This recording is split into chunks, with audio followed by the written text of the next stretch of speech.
அன்பான நண்பர்களே வணக்கம். நாம் கேட்டுக்கொண்டிருப்பது திரு இந்திரா சௌந்தரராஜன் அவர்களின் கிருஷ்ண தந்திரம். வாசிப்பது ஸ்ரீலதா தயாளன். போன பகுதிகளை கொஞ்சம் ரீகால் செய்வோமா?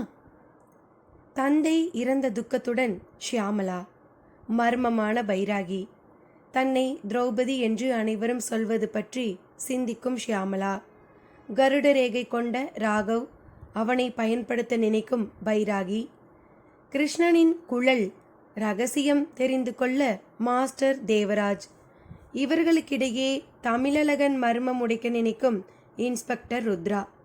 இனி சுவாரஸ்யத்துடன் கதைக்குள் பயணிப்போமா? செல்லப்பாவின் மரணத்தை கேட்டுவிட்டு பூசாரி ஷியாமளாவிடம், நம்ம கோயிலில் பலகையில் உட்காருவதென்று ஒரு சடங்கு உண்டுமா? சாமி உத்தரவு தந்தா அதில் உட்காரலாம். அப்படி அதில் உட்காந்து இறந்துட்ட ஆத்மாக்களோட பேசலாம். அப்புறமா வா, சாமி உத்தரவு தருதான்னு பார்ப்போம். பூசாரி ஒரு புது விஷயத்தை தொட்டு முடித்தவராக, அப்போ நான் உத்தரவு வாங்கிக்கிறேம்மா என்று கிளம்பினார். அடுத்து அன்புமணி. அவனுக்கு இந்த துக்கம் கேட்பது என்பதெல்லாம் பிடிபடாத விஷயங்கள். மலங்க மலங்க பார்த்தான். அன்பு, அப்பா போயிட்டாருப்பா. நீ இனி இந்த வீட்டுக்குள்ள சகஜமா வரலாம். அவர் இருந்த வரைக்கும் இந்த ஹாலில் நிற்கிறதுக்கு கூட நீ 100 தடவை யோசிப்ப இல்லை? அவள் கேட்ட விதம் அவனை பிசைந்தது. ஷியாமளா, என்னன்னு தெரியல, கொஞ்ச நாளாவே நினைச்சு பார்க்க முடியாததெல்லாம் நடக்குது நம்ம ஊரில். இது நம்ம ஊர்தானான்னு இருக்கு. போன வாரத்தில் ஒரு நாள் ராத்திரி உங்கள் அப்பாவும் மாமியும் மன்னார் ஜீவ சமாதிக்கு நடுராத்திரிக்கு மேலே போனாங்க. அதை நான் பார்க்க நேர்ந்தது. எனக்கு ரொம்பவே ஆச்சரியம். பகலில் போகாமல் இப்படி ராத்திரியில் போகிறாங்களேன்னு. அப்போவே உங்கள் அப்பாவுக்கு தான் சாக போகிறோன்னு ஏதாவது தெரிஞ்சிருக்கு போல. அன்புமணியும் ஆறுதலாக பேசும் சாக்கில் ரகசியம் போன்ற அந்த ஜீவசமாதிக்கு விலக்கு போட்ட விஷயத்தை போட்டு உடைத்தான். ஷியாமளாவுக்குள் ஏற்கனவே பெருந்தி கொழுந்து விட்டு கொண்டிருந்தது. அன்புமணியின் பேச்சு அதற்கு எண்ணெய் விட்டது போல ஆனது. என்னது, என் அப்பா நடுராத்திரியில் மன்னார் சமாதி பக்கம் போனாரா? நீ பாத்தியா? ஆமாம் ஷியாமளா. இதை ஏன் அன்பு அப்போவே என்கிட்ட சொல்லலை? எங்கே ஷியாமளா, நீயும் நானும் இன்னும் முழு மனசாக உட்காந்து பேசவே இல்லையே. ஒன்று மட்டும் உறுதி ஷியாமளா, இந்த ஊரில் பெருசாக ஏதோ ஒரு விபரீதம் நடக்க போகுது. அவன் சொன்னது சற்று தள்ளி அமர்ந்திருந்த கோயில் பட்டாச்சாரி ஆறாவமுதன் ஐயங்காரின் காதுகளிலும் விழுந்தது. ஆமாம் அம்மா குழந்தை, நானும் அப்படித்தான் நினைக்கிறேன்.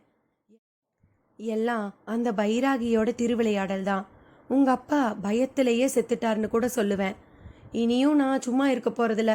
நாளைக்கே கோயில் சன்னதியில் இருக்கிற சால கிராமங்களை எடுத்து தீர்த்த பாத்திரத்தில் போட்டுட போகிறேன். அந்த கிருஷ்ணனே வந்தால் தான் இந்த ஊரை காப்பாற்ற முடியும். பட்டாச்சாரி சொன்னதில் ஒரு ஆச்சரியமான தகவல். தேவராஜ் மாஸ்டர் அதை அண்டர்லைன் செய்வது போல கேட்டார். சால கிராமங்களை எடுத்து தீர்த்த பாத்திரத்தில் போட்டுட்டா கிருஷ்ணன் வருவானா? என்ன அப்படி கேட்டுட்டேல்? இது வரைக்கும் 2 தடவை அந்த மாதிரி வந்திருக்கான். அவன் வந்தாதான் எல்லா குழப்பங்களும் கூட தீரும். என்ன பட்டாச்சாரி, என்ன இது புது கதை? கதை தான், நம்பாதவாளுக்கு கதை தான். பட்டாச்சாரியிடம் தீர்க்கமான பதில். அத்தியாயம் 26. குறிப்பு. நாளுக்கு நாள் மன்னாரின் புகழ் பரவிக்கொண்டே போனது. அக்கம் பக்கத்து நாடுகளான சேர சோழ தொண்டை மண்டலங்களில் இருந்தெல்லாம் பக்தர்கள் கூட்டம் கூட்டமாக வந்து மன்னாரையே அந்த கண்ணனாக நினைத்து வணங்க தொடங்கி விட்டார்கள். அவ்வளவு பேரையும் மன்னாரும் வயல்வெளிகளிலும் மாந்தோப்புகளிலும் குளத்தங்கரையிலும் சந்திக்க தொடங்கினான். வருகின்றவர்கள் அவனை புல்லாங்குழல் வாசிக்க சொல்லி வேண்டுவார்கள். அவனும் அவர்களுக்காக வாசிப்பான். அப்படி வாசிக்கும்போது ஒருவரது தீராத தலைவலி தீர்ந்தது. ஒருவர் அரை பைத்தியமாக இருந்தார். அவரும் குணமானார். பிறந்து 20 வயதை அடைந்தும் பூ பெய்தாமல் இருந்த பெண்ணொருத்தி குழலிசை கேட்டுக்கொண்டிருக்கும் போதே பூ பெய்தினாள். இதனால் மாய உலகில் கர்மத்தின் பிடியில் சிக்கி ஏதோ ஒரு துன்பத்தின் வசம் சிக்கி தவித்தபடி இருக்கும் மாந்தர்களுக்கெல்லாம் மன்னாரை பார்த்தாலே போதும், விடிவு ஏற்பட்டுவிடும் என்கின்ற எண்ணம் ஏற்பட்டுவிட்டது. ஆனால் இதன் எதிரொலிகள் சில மோசமாகவே இருந்தன. கண்ணமங்கலம் கிருஷ்ணன் கோயிலுக்கு வந்து அந்த கோபால கிருஷ்ணனை வணங்கி வந்தவர்கள் கூட மன்னாரை பார்த்தாலே போதும் என்று அந்த கிருஷ்ணனையே தரிசித்து விட்டது போல திருப்தியை அடைந்தார்கள். இதனால் கோயில் பட்டாச்சாரியருக்கே வருத்தம் வந்துவிட்டது. இதை இப்படியே விடுவதும் நல்லதல்ல என்று அவருக்கு தோன்றிய போது ஏற்கனவே மன்னாருக்கு எதிராக இருந்த பண்டாரி பட்டரிடம் வந்து சேர்ந்து கொண்டார். இனி கதைக்குள்.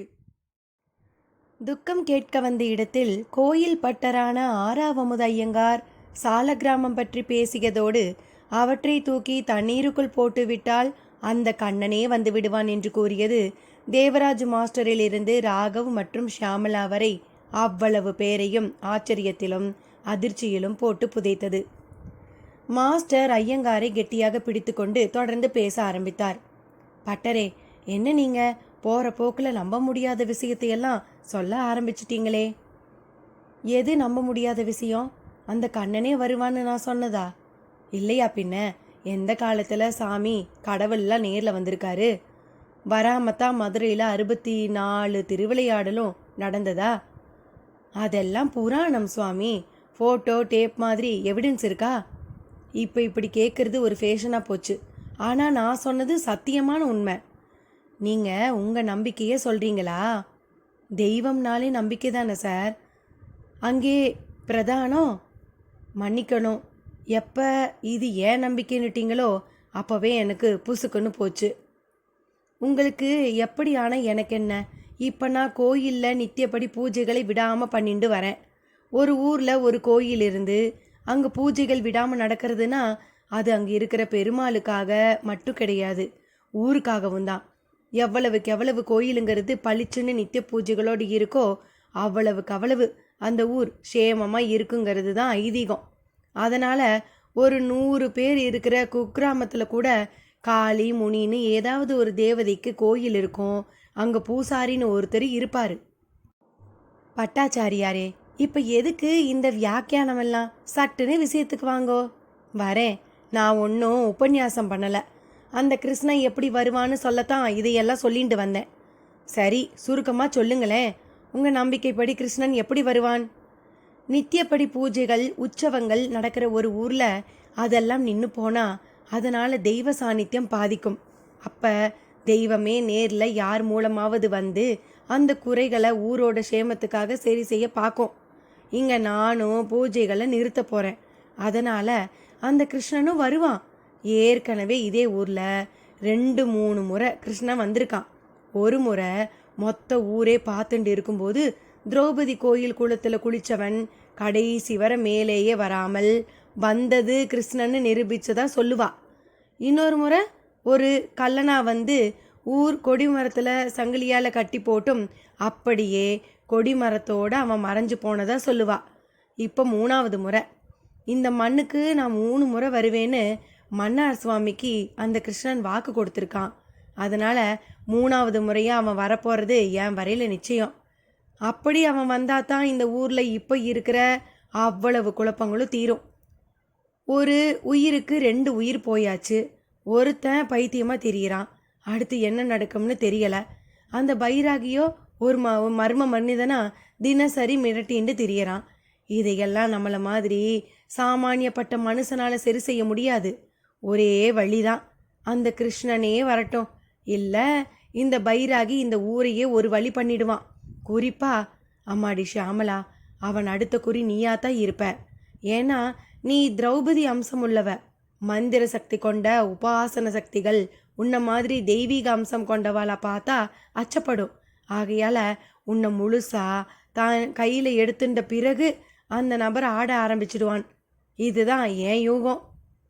ஆறாவமுது ஐயங்காரின் நீண்ட விளக்கம் ஷியாமலாவிடம் மையம் கொண்டு நின்றது. அனைவரையும் ஆச்சரியப்படுத்தியது. ஐயங்கார் பட்டாச்சாரி அதற்கு மேல் அங்கு இருந்து கொண்டு கால நேரங்களை பேசி வீணாக்க விரும்பாதவர் போல, அம்மாடி, சாவு வீட்டுக்கு வந்தவா போகும்போது போயிட்டு வரேன்னு சொல்லக்கூடாது. நானும் அடுத்தடுத்து என் காரியங்களை பார்க்குறேன் என்றவராக திறந்த மார்பு மேல் கிடந்த உத்தரியத்தை எடுத்து விரித்து போர்த்தி கொண்டு விலகத் தொடங்கினார். ஷியாமலாவுக்கு பெரிய அளவில் களைப்பாக இருந்தது. அதை பார்வையாலேயே உணர்ந்த தேவராஜ் மாஸ்டர், ஷியாமலா, நீ போய் கொஞ்சம் ரெஸ்ட் எடுத்துக்கோ, மற்ற விஷயங்களை நாம் அப்புறம் பேசலாம். நான் உங்கள் ஊரை ராகவ் கூட போயிட்டு சுற்றி பார்த்துட்டு வரேன் என்றார். ஷியாமலாவும் அங்கே மௌனமாக நின்றபடி இருந்த அன்புமணியை காட்டி, மாஸ்டர், உங்களுக்கு அன்புமணி எல்லா உதவியும் செய்வான். அன்பு, மாஸ்டரை கூட்டிக்கிட்டு போ, நம்ம திரௌபதி அம்மன் கோயிலுக்கு அவசியம் கூட்டிகிட்டு போ. அப்புறம் உனக்கு தெரிஞ்ச ராகங்களையும் வாசிச்சு காட்டு. மாஸ்டருக்கு அது உன்னை மேலும் புரிஞ்சுக்க ரொம்ப உதவியாக இருக்கும் என்று அவர்கள் இருவரோடும் அன்புமணியை கோர்த்து விட்டாள்.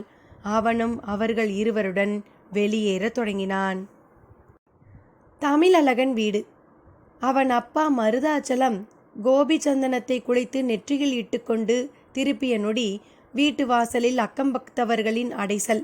என்ன மருதாச்சலம், பையன் எப்படி இருக்கான்? போலீஸில் பிடிச்சுக்கிட்டு போய் ரொம்ப கஷ்டப்படுத்திட்டீங்களா? அக்கம்பக்தவர்களின் ஒருவர் நைச்சியமாக ஆரம்பித்தார். கஷ்டமெல்லாம் படுத்தலை. தமிழ் அரசியலில் இருக்கிறதால எம்எல்ஏ போலீஸுக்கு தகவல் கொடுத்துருக்காரு. நல்லா இருந்த பையன் எதுவும் பேசாமல் இருக்கானா, என்னன்னு போய் பார்த்து அவனுக்கு ட்ரீட்மெண்ட் எல்லாம் கொடுங்கன்னு சொல்லியிருக்காரு. அதான் தமிழழகனை பிடிச்சுக்கிட்டு போய் இப்போ ஆஸ்பத்திரியில் சேர்த்துருக்காங்க. மருதாச்சலம் கூட்டியும் குறைத்தும் ஒரு மாதிரி பேசி நிலைமையை சமாளித்தார். ஆனால் அது சூழ்ந்திருப்பவர்களை சரியாக சமாதானப்படுத்தவில்லை என்பது அவர்கள் முகம் போன போக்கில் தெளிவாகவே தெரிந்தது. அப்ப அந்த பைத்தியக்கார பையன் செத்து கிடந்தானே, அவனை கொலை செஞ்சது யாரா? அதெல்லாம் யாருக்குப்பா தெரியும்? அதான் ஊருக்குள்ள ஒரு மந்திரவாதி சுத்திக்கிட்டு இருக்கான்ல, அவனை போய் கேளுங்க. மருதாச்சலத்திடம் கொஞ்சம் போல கோபம் சுடர்விட்டது. ஆட, அந்த ஆளோட தானேப்பா அவனும் சுத்திக்கிட்டு இருந்தான். நீயே அவன்தான்னு போலீஸில் சொல்லலாம்ல. எல்லாம் சொல்லி இருக்கேன்ப்பா, இப்போ கொஞ்சம் என்னை நிம்மதியாக இருக்க விடுங்க. அவரது சிடுசிடுப்பை அவர்கள் பெரிதாக லட்சியம் செய்யாத அந்த நொடியில் வீட்டு வாயிற்புறம் ஒரு ஆட்டோ வந்து நின்றது. அதிலிருந்து ஒரு விவசாயியை போன்ற தோற்றத்தோடு இறங்கிக் கொண்டிருந்தார் இன்ஸ்பெக்டர் ருத்ரா. கையில் ஒரு பலாப்பழம், ஒரு துணிப்பை, காமராஜர் சட்டை, டயர் செருப்பு என்று போட்ட வேஷத்தில் 100% பொருந்தியிருந்தார். அக்கம் பக்கத்தவர்கள் அவரை பார்த்திட, சம்மந்தி என்று அவர் கொடுத்த குரல் அவர் யார் என்பதனை அவர்களுக்கு உணர்த்திவிட்டது. அடடே, பன்ரொட்டிக்காரரா, வாங்க வாங்க. நான் தான் வந்துக்கிட்டே இருக்கேனே, என்னாச்சு என் மாப்பிள்ளைக்கு? அரசியலில் பெரிய ஆளாக வரப்போகிறாரு, நாமளும் நம்ம பொண்ணை கொடுத்து மாப்பிள்ளையாக்கிக்க போகிறோமேன்னெல்லாம் கனவு கண்டுக்கிட்டு இருந்தேனே, இப்போ போலீஸ் வந்து பிடிச்சிக்கிட்டு போயிருக்காமல்ல. கூட்டத்தவர் அவ்வளவு பேரின் காதுகளிலும் விழும்படி ருத்ரா பேசியதில் அவர் யார், எந்த ஊர், எதற்கு வந்திருக்கிறார் என்கின்ற அவ்வளவு விஷயங்களும் இருந்தன. அக்கம்பக்கத்துக்கும் கேள்வி கேட்டு அவரை பற்றி தெரிந்து கொள்ள வேண்டிய அவசியம் இல்லாமல் போய்விட்டது. ஐயா சாமிங்களா, கொஞ்சம் எல்லாரும் போறீங்களா? நான் என் சம்மந்தியா வரப்போறவரோட கொஞ்சம் பேசணும் என்று மருதாச்சலமும் அவர்களை எல்லாம் விலக்கிவிட்டார். அவர்கள் விலகினர். மருதாச்சலம் ஓடிப்போய் வாசற்கதவை தாளிட்டு விட்டு, வாங்க சார் என்று ருத்ராவுக்கு பதற்றத்தோடு நாட்காலி ஒன்றை எடுத்து போட்டார். மருதாச்சலம் மனைவி மங்கா பூஞ்சை விழிகளுடன் சமையற்கட்டுக்குள்ளிலிருந்து மெல்ல வெளியே வந்தாள். மங்கா, சாரு தான் இன்ஸ்பெக்டர், நான் சொல்லலை என்று கை காட்டினார். வாங்க வாங்க, என் பையன் ஒரு பாவமும் அறியாதவங்க, நீங்கள் தான் அவனை எப்படியாவது காப்பாற்றி என்கிட்ட சேர்க்கணும் என்று ஒரு தாய்மைக்கே உரிய கொஞ்சலும் தவிப்புமாக பேசினாள். வருத்தப்படாதீங்கம்மா, எல்லாம் நல்லபடியாக முடியுமான்னு தான் நானும் இப்படி ஒரு வேஷம் போட்டுக்கிட்டு வந்திருக்கேன். தயவு செய்து நான் ஒரு போலீஸ் அதிகாரின்னு எந்த நிலையிலையும் யாருக்கும் தெரிகிற மாதிரி நடந்துக்காதீங்க. நீங்கள் உங்கள் வேலையை பாருங்க, எனக்கு என்ன பண்ணணும்னு தெரியும் என்றார் ருத்ரா. ரொம்ப சந்தோஷங்க, இருங்க போய் காப்பி கொண்டு வரேன் என்று அவளும் உள்ளே ஓடினாள்.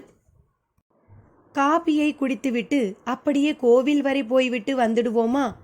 ருத்ரா மருதாச்சலத்திடம் கேட்டிட மருதாச்சலமும் ஆமோதிப்பாய் தலையை அசைத்தார். ஆனால் அதில் உயிரில்லை. திரௌபதி அம்மன் கோயில் குளம். பட்டாசாரியாரான ஆறாவமுத ஐயங்கார் குளத்தில் முங்கி எழுந்து கொண்டிருந்தார். பூஜை நிமித்தம் குடத்தோடு தண்ணீர் எடுக்க வந்திருந்த பூசாரியிடம் ஆச்சரியம். என்ன சாமி, நீங்கள் போய் நம்ம குளத்தில் குளிச்சுக்கிட்டு திருவிழா சமயத்தில் கூட நீங்கள் வீட்டில் தானே குளிப்பீங்க என்று ஆரம்பித்தார். எல்லாம் ஒரு காரணமாத்தா தின்னப்பா.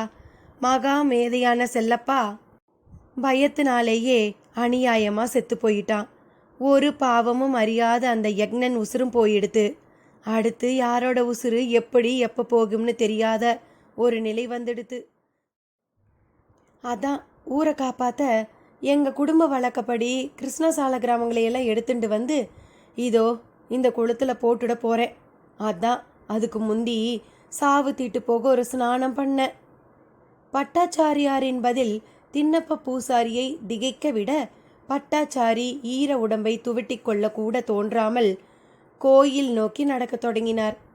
அதே கோயில் நோக்கி ஒரு பக்கமாய் தேவராஜ் மாஸ்டரும் ராகவும் வந்தபடி இருக்க, மறுபுறம் இன்ஸ்பெக்டர் ருத்ராவும் மருதாச்சலமும் வந்தபடி இருந்தனர். அத்தியாயம் 27. குறிப்பு: ஒரு நாள் பண்டாரியும் கோயில் பட்டாசாரியரும் கோயில் சன்னதியிலேயே மனம் விட்டு பேசிக்கொண்டிருந்தனர். என்ன பண்டாரி, இப்பெல்லாம் கோயில் பக்கம் நீங்களும் வர்றதே இல்லையே? இந்த கிருஷ்ணன் பொதுவானவன், பாரபட்சம் இல்லாதவன்னு தான் நான் நம்பிண்டு இருந்தவரை கோயிலுக்கு வர எனக்கு பிடிச்சிருந்தது. இவன் இப்போ ஒருதலை பட்சமாக நடந்துக்கிட்டான்னு தோணுது. ஆகையால் கோயிலுக்கு வரவே தோணலை. புரிகிறது, மன்னாருங்கிற மாட்டுக்காரனுக்கு அனுகிரகம் பண்ணின கிருஷ்ண வேத வித்வானான உங்களுக்கு பண்ணலேங்கிற ஆதங்கம் சரிதானே? ஆமாம், இன்னைக்கு கூட இந்த கிருஷ்ணனை தரிசனம் பண்ண வரல. இந்த கோயிலுக்குன்னு ஒரு தங்க வட்டில் கொடுத்து இருந்தேனே, அதை திருப்பி வாங்கிட்டு போகத்தான் வந்தேன். பண்டாரியின் பேச்சு பட்டாச்சாரியை கீறியது. உமக்கு எப்படி சமாதானம் சொல்கிறதுனே தெரியல. கிருஷ்ணன் அந்த மன்னாருக்கு அனுகிரகம் பண்ணினதுல தனக்குத்தானே கூட அவன் குழி வெட்டின மாதிரி தான் தோன்றது. பாருங்கோ, கோயிலில் ஈ காக்கா இல்லை. இந்த ஊருக்கு வர்றவாளும் மன்னாரை பார்த்துட்டு அப்படியே திரும்பி போயிடுறா. அது தப்புன்னு அவனாவது சொல்லலாம் தானே? பட்டாச்சாரி, நான் இப்போ அந்த கிருஷ்ணனே இல்லைங்கிற முடிவுக்கு தான் வந்திருக்கேன். இருந்திருந்தா இப்படியெல்லாம் நடந்துட்டுருக்க மாட்டான். பாத்திரம் மறைஞ்சு பிச்சை போட சொல்லி இருக்கு. அது கூட தெரியாதவனா என்ன அந்த கிருஷ்ணன்? இருவரிடமும் ஆதங்கம் கொப்பளித்த போது அவர்களை ஊடுருவ தொடங்கியது குழலிசை. அதுவும் சந்நிதிக்குள் இருந்து வந்த குழலிசை. இருவருமே விக்கித்து போய் சன்னதியை பார்த்திட, சன்னதியில் கிருஷ்ண விக்கிரகம் இருக்கும் பீடம் மேல் அன்று வந்த அதே குழந்தை கால் மேல் கால் போட்டபடி அமர்ந்து புல்லாங்குழல் வாசித்தபடி இருந்தது. இனி கதைக்குள்.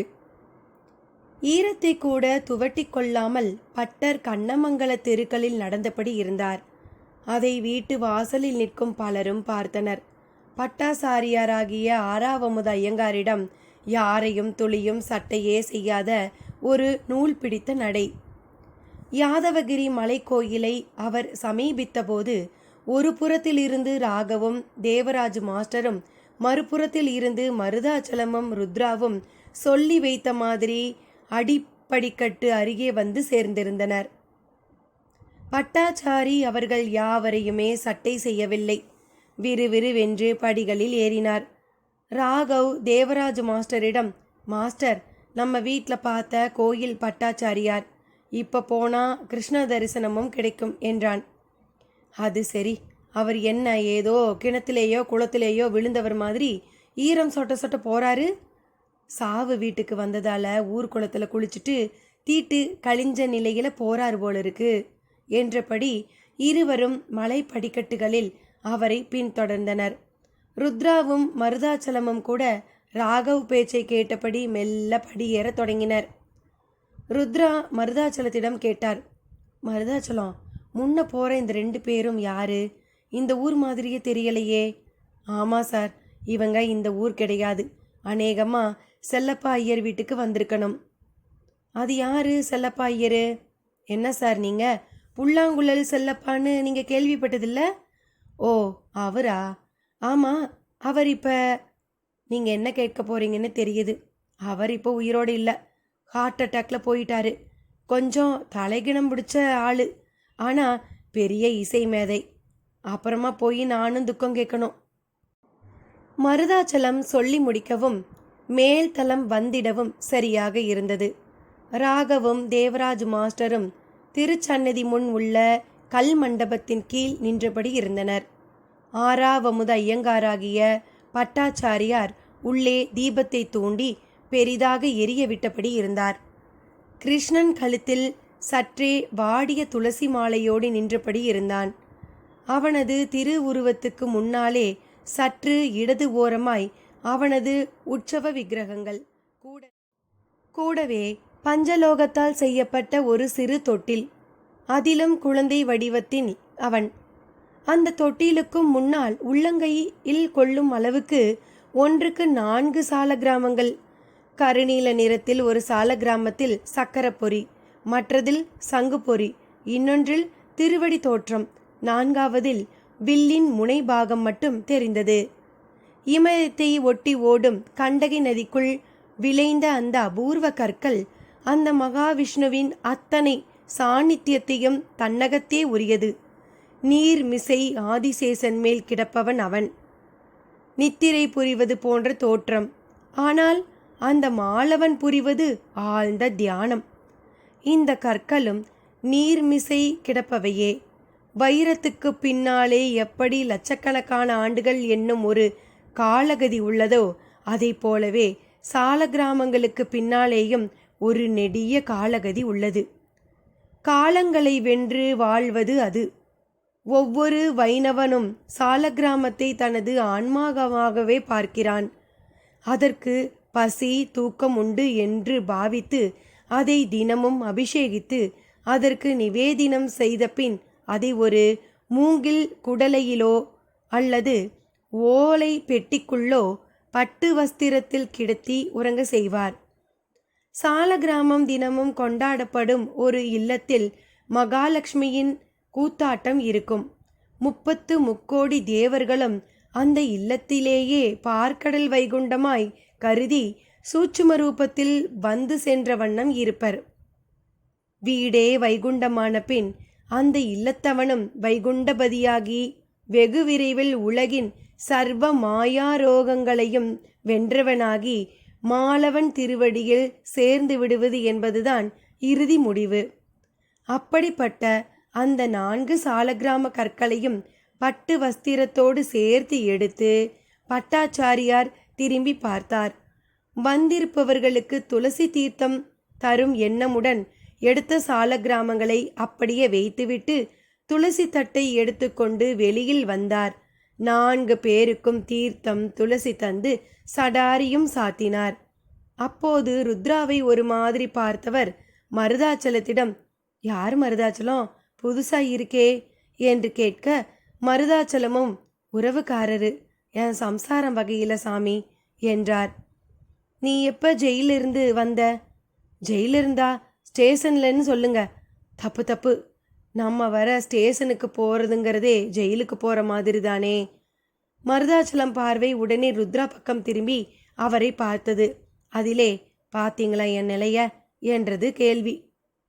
ருத்ரா பதிலுக்கு பட்டாச்சாரியிடம், சாமி, இந்த ஊரில் யாரோ ஒரு மந்திரவாதி சேட்டை பண்ணிக்கிட்டு சுற்றி சுற்றி வந்துக்கிட்டு இருக்காராம்ல, அவரால் தான் எங்கள் பையனுக்கு பிரம்ம பிடிச்சிருக்குன்னு கேள்விப்பட்டேன். அந்த மனுஷன் இங்கே தான் கோயிலில் கிடப்பாராமே என்று கேட்க, ஆமாம் ஆமாம், கோயிலை சுற்றி வாங்கோ, வெளியே புன்ன மரத்தடியில் பார்க்கலாம், இல்லை எங்கேயாவது போயிருப்பார் அந்த மகானுபாவர். அவரை பார்க்கணும். நீ சேட்டை பண்ண எங்கள் வீட்டு ஆளுங்க தான் கிடைச்சாங்களான்னு கேட்கணும். அதெல்லாம் ஒரு பிரயோஜனமும் கிடையாது. நான் கேட்காத கேள்வியாக்கும். அந்த மனுஷனை இந்த கிருஷ்ணன்தான் அடக்கி அடித்து துரத்த முடியும். கிருஷ்ணா, அட என்ன சாமி நீங்கள்? எந்த காலத்தில் சாமி நேரில் வந்திருக்கு? நாமெல்லாம் ஒன்றா சேர்ந்து 4 சாத்து சாத்துனா துண்டை காணா துணியை காணான்னு ஓடிட்டு போகிறாரு. உங்களுக்கு அந்த மனுஷனோட சித்து வேலை பற்றி சரியாக தெரியலை, அதான் இப்படி பேசுகிறீளு. என்ன பெரிய சித்து? என்கிட்ட அந்த ஆளை காட்ட சொல்லுங்களேன். அப்போ நீங்கள் அவரோட மல்லு கட்ட வந்திருக்கேன்னு சொல்லுங்கோ. பட்டாசாரியார் கேட்க ராகவ் செரிமியவனாக, மாமா, சார் பேர் தேவராஜ் மாஸ்டரு. இன்னைக்கு சென்னையில் இருக்கிற அவ்வளவு மியூசிக் டைரக்டர்களுக்கும் சார் தான் குரு என்று தேவராஜ் மாஸ்டர் பக்கம் அவர் கவனத்தை திருப்பினான். அதான் செல்லப்பா ஆத்திலேயே பார்த்தேனே, ரொம்ப சந்தோஷம். நீங்கள்லாம் பெரிய மேதைகள். ஆனால் நீங்கள் வந்திருக்கிற இந்த காலகட்டத்தில் ஊரில் ஒரே குழப்பமான நிலை. இதோ இவரோட பிள்ளை பேரில் தான் கொலப்பழி. செல்லப்பாவோ போயே சேர்ந்துட்டாரு. அடுத்து யார் உயிர் எப்போ எப்படி போகும்னு தெரியாதபடி ஒரு மர்மமான நிலை. பட்டாச்சாரியார் புலம்பிக் கொண்டே திரும்பி சென்று துளசி தட்டை வைத்துவிட்டு சாலக்கிராம கற்களை பட்டு வஸ்திரத்தோடு சேர்த்து எடுத்தார். அப்படியே வெளியே வந்தவர் சந்நிதி கதவை இழுத்து மூடப்போனார். ஒரு நிமிஷம், தேவராஜ் மாஸ்டர் தடுத்தார். சொல்லுங்கோ, என்ன விஷயம்? ஒரு சின்ன வேண்டுகோள். என்னன்னு சொல்லுங்கோ. திருச்சந்நிதியில் சுவாமி கையில் இருக்கிற புல்லாங்குழலை கொஞ்சம் பார்க்க முடியுமா? அதை அபிஷேகம் பண்ணும்போது கூட எடுக்கக்கூடாதுங்கிறது இங்கே ஐதீகம். அந்த புல்லாங்குழலில் தானே கிருஷ்ண பகவானே வந்து கொடுத்ததா சொல்லுவாங்க. இல்லை, இது வேற. அந்த புல்லாங்குழல் எங்கே இருக்குன்னு யாருக்குமே தெரியாது. அநேகமாக இந்த பைராகி வந்து இந்த ஊரை சுற்றுறது அதுக்காக கூட இருக்கலாம். அப்போ அது எங்கே இருக்குன்னு யாருக்குமே தெரியாதா? தெரியாது. அது கிருஷ்ண ரகசியம். ஆச்சரியமாக இருக்கே. ஆமாம், நீங்கள் எங்கேயோ கிளம்பிட்ட மாதிரி தெரியுதே. நான் திரௌபதி அம்மன் கோயில் குளத்தை நோக்கி தான் போயின்னு இருக்கேன். இந்த சால கிராமங்களை அப்படியே அந்த பட்டில் ஒரு மூட்டையாக கட்டி போட்டுட போகிறேன். அந்த கிருஷ்ணனே வந்து இந்த ஊரின் சிக்கல்களை எல்லாம் தீர்த்து வைக்கட்டும். இதை நீங்கள் கோயில்லையே தீர்த்த பாத்திரத்தில் போட போகிறதால சொன்னீங்க. ஆமாம், இங்கே போடுறதை விட குளத்தில் போடுறது ரொம்ப விசேஷம். அந்த கிருஷ்ணனும் சீக்கிரமாக வருவான். பட்டாச்சாரி சொன்னது ருத்ராவை அதிர செய்தது. மருதாச்சலத்தை பார்த்து, என்ன மாப்பிள்ள சொல்கிறார் சாமி? சாமி வருவாரா என்று கேட்டார். தெரியல, எனக்கே இதெல்லாம் புதுசாக இருக்கு என்றார் மருதாச்சலம். என்ன சாமி நீங்கள் சாமி வர்றதை ரொம்ப சாதாரணமாக சொல்கிறீங்க? இந்த கல்லை குளத்தில் போடுறதுக்கும் சாமி வர்றதுக்கும் என்ன சாமி அப்படி சம்பந்தம் இருக்கும்? உங்களுக்கு சொன்னால் புரியாது.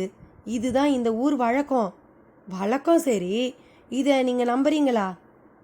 இது என்ன கேள்வி? நம்பாம தான் இதை தூக்கிக்கிட்டு போயிட்டு போட போகிறேனாக்கும். நான் தெரியாமல் தான் கேட்குறேன். ஒருத்தரால் பிரச்சனைனா அதை தீர்த்துக்க இந்த காலத்தில் எவ்வளவோ வழிமுறைகள் இருக்குது. போலீஸுக்கு போகலாம், மீடியாக்காரங்களை கூப்பிட்டு பத்திரிக்கையில் வரவழைக்கலாம், ஊர்க்காரங்க எல்லாம் ஒன்றா சேர்ந்து எதிர்த்து நிற்கலாம், இல்லை கலெக்டரை பார்த்து மனு கொடுத்து அரசாங்க உதவியை கேட்கலாம். இது எதையுமே செய்யாமல் இப்படி ஏதோ சில கல்லுங்களை கொண்டு போய் குளத்தில் போட்டால் சாமி வரும், அது பார்க்கணுன்னு சொல்கிறதெல்லாம் உங்களுக்கே டூ மச்சா தெரியல? ருத்ரா கேட்டு விட்டார். அதை தேவராஜ் மாஸ்டர் மனதுக்குள் வழிமொழிந்தார். பட்டாச்சாரி உதட்டில் ஒரு கேலி சிரிப்பு தான் பதிலுக்கு தோன்றியது. இப்படி சிரிச்சா எப்படி? பதில் சொல்லுங்க. என்ன பெரிய போலீஸ், என்ன பெரிய மீடியா, கோடி கணக்கில் எலெக்ஷனில் ஒரு பிஸ்னஸ் மாதிரி நினச்சி செலவு பண்ணி ஜெயிச்சு வரான். இப்படி வரவனுக்கு கட்டுப்பட்டவனாக தான் போலீஸ்காரன். அந்த நாளில் இருந்து இன்னைக்கு வர மோட்டார் சைக்கிள்காரனை தான் பிரமாதமாக பிடிக்கிறா. எத்தனை அசல் கிரிமினலை விட்டுருப்பா, இல்லை தண்டிச்சிருப்பா. ஊர் ஒன்றா சேர்ந்தான்னு ஏதோ சொன்னேலே, எந்த காலத்தில் சேர்ந்துருக்கு? உயிரில்லாத அரசியல் தலைவர் சிலைக்கு எவனாவது செருப்பு மாலை போட்டால் ஊரையே உண்டு இல்லைன்னு பண்ணுறா. இவா வசிக்கிற தெருவுக்கு தார் ரோடு போட்டு ஒரு மாமாங்கம் ஆச்சு. அதுக்காக ஒன்றா சேர்ந்துருப்பாளா? இல்லை சரியா எடை போடாத ஒரு ரேஷன் கடைக்காரனை இவ திருத்தி வழிக்கு கொண்டு வந்திருப்பாளா? அன்றாட தங்களை நொடிக்கு நொடி பாதிக்கிற சிக்கல்களையே பெருசாக எடுத்துக்காத நமக்கு எதுக்கு ஊர் வம்புங்கிற கேள்விகளை அஷ்டாச்சார மந்திரம் மாதிரி விடாமல் ஜெபிக்கிற ஊரை என்னாலெல்லாம் ஒன்றா சேர்க்க முடியாதுப்பா. நான் அரசியல்வாதி இல்லை, என்கிட்ட பணமும் இல்லை இவாளை திரட்ட. அப்புறம் கலெக்டர் கவர்மெண்ட்டுன்னு ஏதோ சொன்னீங்களே, ஒரு ஆட்டோக்காரனை மீட்டர் போட்டு ஓட்ட வைக்க முடியாது. ஒரு அரசாங்கம் நான் சொல்கிறத தானா காது கொடுத்துட கேட்டுட போகிறது? பட்டாச்சாரியாரின் கேள்வி நியாயங்கள் ருத்ராவை வாயடைக்க செய்துவிட்டன. நீங்கள் ரொம்பவே விரக்தியாக பேசுகிறீங்க. எல்லா இடத்துலையும் தவறுகள் இருக்குது. அதே சமயம் தேசபக்தியும் கடமை உணர்ச்சியும் கொண்டவங்களும் இருக்காங்க சாமி என்றார் வேகமா. நான் மறுக்கலப்பா. அவளை இப்போ நான் எங்கேன்னு போய் தேட? எனக்கு தெரிஞ்ச ஒரு குறுக்கு வழி இது. அதான் நான் இப்படி இறங்கிட்டேன். அப்போ உங்கள் வரையில் அந்த கிருஷ்ணன் வருவான்னு நீங்கள் உறுதியாக நம்புறீங்க, அப்படித்தானே? இது குளத்தில் மூழ்கின நிமிஷத்தில் இருந்தே ஆரம்பமாயிடும் அற்புதம். எனக்கு நம்பிக்கை இருக்குது. பட்டாச்சாரி புறப்பட்டார். அதை வெகு தூரத்தில் ஒரு கல் தூண் பின் மறைந்த நிலையில் இருந்து பார்த்தபடியே இருந்தார் பைராகி. அத்தியாயம் 28. குறிப்பு: சந்நிதிக்குள் காட்சி தந்த கிருஷ்ணன் பண்டாரியையும் பட்டாச்சாரியையும் அப்படியே மயக்கிவிட்டான். கண்ணனாவது கிருஷ்ணனாவது அவன் இல்லவே இல்லை. அவனுக்கு அறிவே இல்லை. ஒரு மாட்டுக்காரனை போய் மகனாக்கி விட்டான் என்றெல்லாம் பேசி கோபமும் கொந்தளிப்புமாய் இருந்த பண்டாரி அந்த குழந்தை முன்னால் உருகி கொண்டிருக்கும் வெண்ணெய் கணக்காக மாறியதுதான் ஆச்சரியமான விஷயம். பட்டாச்சாரியும் அப்படித்தான்.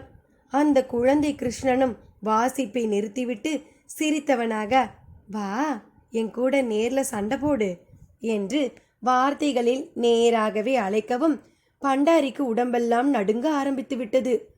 கிருஷ்ணா கிருஷ்ணா என்றார். அதற்கு மேல் கோர்வையாக ஒரு வார்த்தையும் வரவில்லை. பட்டாச்சாரியாரோ விக்கிரகத்தை அர்ச்சிக்கின்ற மாதிரி அங்குள்ள திருத்துளாயும் சடாரியும் உள்ள தட்டை எடுத்துக்கொண்டு அச்சுதாய நமக, அனந்தாய நமக, கோவிந்தாய நமக, வாமனாய நமக, ஸ்ரீதராய நமக என்று அர்ச்சிக்க தொடங்கிவிட்டார். குழந்தை கிருஷ்ணன் உதட்டிலோ கொள்ளை சிரிப்பு, சட்டென்று ஒரு பொய்க்கோபம் வேறு. பட்டாச்சாரி, உன் அர்ச்சனையை நிறுத்து. இந்த கோயிலுக்கு ஜனங்க வரலின்னு நீ வருத்தப்பட்டது வரதான் சரி. அதுக்கு மன்னார்தான் காரணம்னு எப்படி நினைக்கலாம்? இதுக்கு நான் தான் யாருக்கும் எதையும் கொடுக்கறதே இல்லையே. கொடுத்தாலே சிக்கல் தான் போல இருக்குது என்றது அந்த தெய்வ குழந்தை. அதை கேட்ட பட்டாச்சாரி முகத்தில் அதிர்ச்சி. என்ன கஷ்டத்தை கூட அனுபவிச்சு தீர்க்க யாரும் தயாரா இல்லை. அது கொஞ்சம் மிக சின்னதா இருந்தா கூட அதை எப்படி தள்ளிவிடலாம்னு தான் பார்க்குறாங்க என்றும் அதே குழந்தை பேசியதில் 1000 உள்ளர்த்தங்கள். சட்டென்று அந்த குழந்தை தன் வசம் இருந்த தான் வாசித்த அந்த புல்லாங்குழலை பண்டாரியை நோக்கி நீட்டியது. பண்டாரி முகத்தில் திகைப்பு.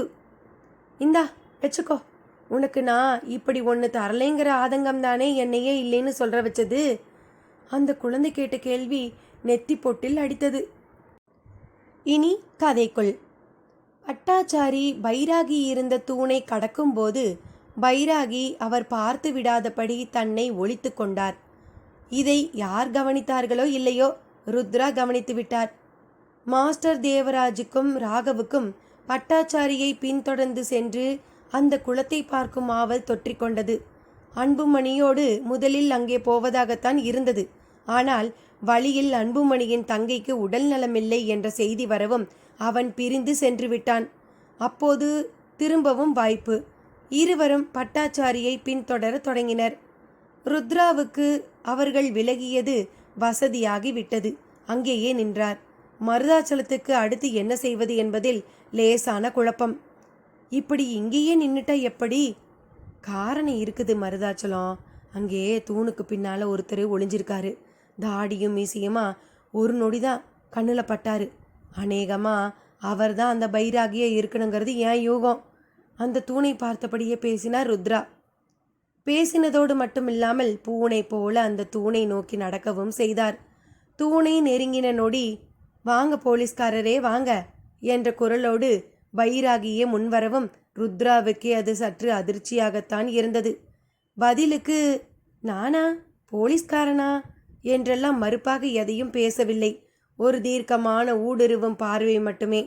ஆனால் பைராகி அந்த பார்வையை கொஞ்சமும் பொருட்படுத்தாமல் இடுப்பு மடிப்பில் இருந்து ஈர புகையிலையை எடுத்து ஒரு ருத்ராட்சம் அளவு உருட்டி அதை வாய் அன்னத்தில் வைத்து கொள்வதில் மும்முரமாகி விட்டார். மருதாச்சலம், இவர்தான் உங்க மகனை பிரம்மையில விழ வச்சவரா? ருத்ராவும் நேராக மோதுவது போல கேள்வி கேட்க தொடங்கிவிட்டார். அப்போ மந்திர சக்தி, அதால் ஒருத்தரை கட்டி போடுறது, இதையெல்லாம் நீங்கள் ஒத்துக்கிறேன்னு சொல்கிறீங்களா ருத்ராபதி? பைராகியின் கேள்வி ருத்ராவை உரசியது. சாமிக்கு என் பேர் எப்படி தெரியும்னெல்லாம் கேட்க மாட்டேன். என் பேரை டிபார்ட்மெண்ட்டில் எல்லாருக்கும் தெரியும். நான் ஒரு போலீஸ்காரனும் உங்களுக்கு எப்படி தெரியும்னெல்லாம் கேட்க மாட்டேன். அதெல்லாம் கிரிமினல் புத்திக்காரங்களுக்கு சாதாரணம். இவர் தான் உங்கள் மகனை பிரம்மையில் விழ வச்சாரான்னு நான் கேட்டதால் நான் அதை நம்பிக்கிட்டேன்னு அர்த்தம் இல்லை. ருத்ராவும் கம்பீரம் குறையாமல் சபாஸ், சரியான போட்டி என்பது போல பேச தொடங்கிவிட்டார். பாவம் போலீஸ்காரரே, நீங்கள் இன்றைக்கே இந்த கேஸில் உங்களுக்கு ஒரு பெரிய ஆச்சரியம் காத்திருக்கு. 4 நாளில் இந்த கேஸே திசை திரும்பினா நான் கொஞ்சம் கூட ஆச்சரியப்பட மாட்டேன். சுருக்கமாக சொல்லிக்கிறேனே, இந்த கண்ணமங்கலத்தில் உங்கள் டிபார்ட்மெண்ட்டுக்கு ஒரு வேலையும் இல்லை. அதாவது இருக்க போகிறதில்லேன்னு சொல்கிறேன் என்ற பைராகியை மருதாச்சலம் அடுத்து பிடித்து கொண்டார். யோ சாமி, யாரியா நீ? எதுக்குயா இப்படி இந்த ஊரில் அழிச்சாட்டியம் பண்ணிக்கிட்டு திரியற? என் மகன் அப்படி என்ன தப்பு பண்ணிட்டான்? அவனை அப்படி பிரம்ம பிடிச்ச மாதிரி ஆக்கியிருக்கிய நீ என்கின்றது அவரது கோபத்தை பைராகி கொஞ்சமும் லட்சியம் செய்யவில்லை. ஆசைங்கிறது ஒரு அளவோடு இருக்கணும். உன் பையன்கிட்ட இருந்தது பேராசை. அதான் அவனை சந்தி பூதம் பிடிச்சிருக்கு. அவன் இப்படி இருக்கிறதுக்காக நீ சந்தோஷப்படுவ. இதோ இந்த ஆளையும் சார் தயவு செய்து நீங்கள் போயிடுங்கன்னு சொல்லுவேன். உங்களுக்கு ஒரு சில வார்த்தைகளில் மட்டும் சொல்லிக்கிறேன். இது கிருஷ்ண பூமி. இங்கே எந்த தப்பும் நடக்கக்கூடாது. நடக்க அந்த கிருஷ்ணனும் விடமாட்டான். இத்தனை நாளாக நான் எது நடக்கணும்னு எதிர்பார்த்து காத்து கிடந்தேனோ அது நடக்க ஆரம்பிச்சாச்சு. இது வரைக்கும் நடந்ததெல்லாம் விஷயமே கிடையாது. இனி நடக்க போகிறது தான் விஷயம். யோ போலீஸ்காரா, நான் எங்கேயும் ஓடி போக மாட்டேன். என் தேடலும் லட்சியமும் எதுன்னு உன்னால் மட்டும் இல்லை, இந்த ஊரில் இருக்கிற யாராலையும் கண்டுபிடிக்க முடியாது. நான் தேடினது கிடைக்கிற வரைக்கும் இதே ஊரில் இதோ இதே கோயிலில் அதோ அந்த புன்னை மரம் கீழே தான் கிடப்பேன். என்னை கைது செய்ய சரியான சாட்சியமும் காரணமும் உனக்கு கிடைக்கும்போது நீ எப்போ வேணா வந்து என்னை அரெஸ்ட் பண்ணிக்கோ. அது வரைக்கும் இந்த மாறு வேஷம் மட்டுமில்லை, எத்தனை வேஷம் வேணா போட்டுக்கோ, நான் வரேன். பைராகி படு அலட்சியமான ஒரு பேச்சோடு அங்கிருந்து புன்னை மரம் நோக்கி நடக்கத் தொடங்கினார். ருத்ராவிடம் நிஜமாகவே ஒருவித ஸ்தம்பிப்பு. திரௌபதி அம்மன் கோயில் குளம். சற்றே பாசி படிந்த பச்சை நீர் கூட்டம். அதனுள் சுண்டு விரல் பருமனில் இருந்து முழு நீளம் வரைக்கும் வளர்ந்து விட்ட மீன்களின் கூட்டம். எந்த கோஷமும் போடாமல் கொடியும் பிடிக்காமல் அவை ஊர்வலம் போகும் அழகு எல்லாம் ரசிக்க அங்கே யாரும் இல்லை. புழுதி பறக்க ஆறாவமுது ஐயங்கார் தான் குளத்தை குறிவைத்து வந்து கொண்டிருந்தார். அவர் அப்படி வரும்போது ஊரை சேர்ந்த சிலரையும் ஒரு சாட்சி போல அழைத்து வந்து விட்டது போலதான் தோன்றியது. கூடவே மாஸ்டரும் ராகவும் இருந்தனர். மாஸ்டர், பட்டர் ஒரு மாதிரி ஃப்ரஸ்ட்ரேஷனில் இருக்காரு. இதெல்லாம் அவரோட தனிப்பட்ட நம்பிக்கை. உங்களுக்கு எப்படி தோணுது என்று நடந்து வரும்போதே ஒரு கேள்வியை அவன் கேட்டிட மாஸ்டர் அதற்கு பதில் கூறாமல் சிரித்தார். என்ன மாஸ்டர் சிரிக்கிறீங்க? இவரை பின்தொடர்ந்து வந்து வேடிக்கை பார்க்குற அளவுக்கு இதில் எதுவுமே இல்லைங்கிறது தான் என்னோட அபிப்பிராயம். அப்போ எனக்காகத்தான் ராகவ் நீ கூட வரையா? அஃப்கோர்ஸ், அப்படி கூட சொல்லலாம். சாரி ராகவ், நான் இந்த பட்டாச்சாரியாரோட உணர்வுகளை மதிக்கிறேன். இவர் இப்போ இங்கே செய்ய போகிற காரியம் கொஞ்சமும் சுயநலம் இல்லாத ஒரு காரியம். தனக்காக தன் குடும்ப தேவைக்காக இவர் இங்கே இப்படியெல்லாம் செய்யலை. ஆகையால் இதனால் நிச்சயம் அவர் எதிர்பார்த்த மாதிரி ஒன்று நடந்தே தீரும். யூ மீன் இவரோட எதிர்பார்ப்பு இப்படி செய்தால் கிருஷ்ணன் வருவாங்கிறது? அப்போ கிருஷ்ணன் வருவான்னு நீங்கள் நம்புறீங்களா? கடவுள்லாம் வரவே முடியாதவருங்கிறது தான் உன்னோட தீர்மானமா, முடிவா? என்ன மாஸ்டர் இது கேள்வி? கடவுள் நேரில் வந்தால் சொல்கிற புராணங்களில் எனக்கு சுத்தமாக நம்பிக்கை கிடையாது. ஒரு 300 வருஷ ஹிஸ்ட்ரியில் நம்ம கையில் பார்க்கக்கூடிய அளவுக்கு இருக்குது. இந்த 300 வருஷத்தில் எங்கேயாவது கடவுள் வந்திருக்காரா? ராகவ் ஏதோ ஒரு மாபெரும் கேள்வியை கேட்டுவிட்டவன் போல மாஸ்டரை பார்த்தான். அவரும் அசரவில்லை. அவர் வரலேன்னு உனக்கு தெரியுமா ராகவ்? வந்திருக்காரா? எப்ப? எங்க? நிறைய தனிநபர்களுக்கு தரிசனம் கிடைச்சிருக்கு. தியாகையர் ராமனை தரிசிச்சிருக்காரு. சதாசிவ பிரம்மேந்திரர் அந்த பாலாஜியை தரிசனம் பண்ணியிருக்காரு. பல சக்தி உபாசகர்கள் அம்பாளை தரிசனம் செய்திருக்காங்க. அருணகிரிநாதருக்கு முருக தரிசனம் நிகழ்ந்தது. திருப்புகழையே அவர் இந்த மண்ணுக்கு பரிசா தந்திருக்காரு. போதும் மாஸ்டர், நீங்கள் சொல்கிற அவ்வளவுக்கும் சாட்சிகள் கிடையாது. நம்பிக்கை அடிப்படையில் தான் ஏற்க வேண்டிய விஷயங்கள் அவை. கடவுள்னு ஒருத்தர் இருந்தால் பளிச்சுன்னு ஒரு தடவை, ஒரே ஒரு தடவை ஒரு நடுராத்திரியில் வானத்தில் சூரியனோ சந்திரனோ உலகத்துக்கே பொதுவாக தெரிகிற மாதிரி காட்சி தந்து ஜஸ்ட் 5 செகண்ட்ஸ் போதும், நான் இருக்கேன், எல்லாரும் ஒழுங்காக வாழற வழியை பாருங்கன்னு சொல்கிறதுக்கு என்ன? எப்பவும் அவர் ஏன் ஒளிஞ்சே இருக்கணும்? அதனால தானே என்னை போல் பலர் ஒரு வேலைக்கில் அவர் இல்லவே இல்லையோ, நாம தான் நம்ம எண்ணத்தால் அவருக்கு ஒரு வடிவம் கொடுத்து ஒரு பொய்யான நம்பிக்கையை மனசுக்குள்ளே சுமக்கிறோமோன்னு நினைக்க தோணுது. ராகவ் கேட்டதிலும் ஒரு மெல்லிய நியாயம் இருக்கத்தான் செய்தது. தேவராஜ் மாஸ்டர் அதற்கு ஒரு பதிலை சொல்வதற்குள் குளத்தங்கரை வந்துவிட்டது. கூட்டமாக வருபவர்களை பார்த்துவிட்டு பூசாரியும் கோயிலுக்குள் இருந்து வந்து நின்றார். ஆறாவமுத ஐயங்கார் வந்த வேகத்தில் குளத்தின் கரையில் இறங்கி நின்றார். கையில் சாலக்கிராம மூட்டை. எல்லோரையும் ஒரு பார்வை பார்த்தார். பின்னர் பேச ஆரம்பித்தார். எல்லோரும் நல்லா பார்த்துக்கோங்கோ, இது நம்ம பெருமாளோட சாநித்தியமுள்ள சால கிராமங்கள். நமக்கெல்லாம் இது உசுரை விட பெருசு. இது இருக்கிற ஊரில் இப்போ நிம்மதி இல்லை. எப்போ எது நடக்கணும்னு தெரியலை. சூனியம் வச்ச மாதிரி வைக்கோல் போரெல்லாம் பற்றி எரிய ஆரம்பித்தது.